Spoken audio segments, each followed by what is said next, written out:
This is 3D printed flatware that we use metal binder jetting to create. So let me ask you this. Why would anyone want to 3D print flatware? Flatware is something that everyone can relate to.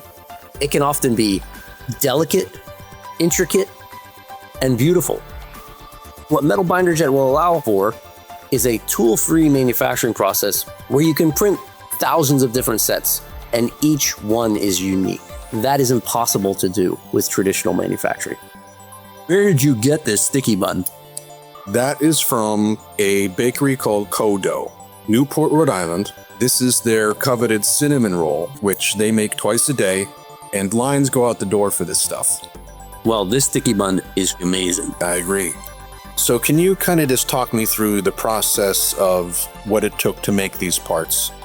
Digital files designed by the artist were uploaded into the build prep environment. Layouts were created for the printer, and the print took a few hours to complete. The parts were then excavated from the powder bed, transferred to the pure sinter furnace, and sintered for less than 1 day. And when they came out, they were in this exact geometry, just a little rougher on the surface finish.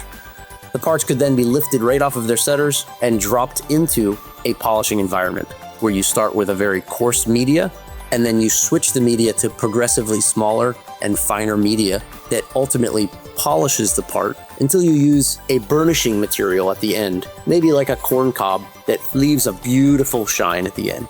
Polishing is a mass finishing operation that has been well developed and dovetails perfectly with metal binder jet. I love the fact that we're going through this very high-tech process and then we're finishing it off with a corn cob. Yes. And I'm seeing this very intricate details on this that just could not be done through stamping or any other method other than binder jet. In the case of binder jetting, we've reduced the cost down so that complexity of geometry is free.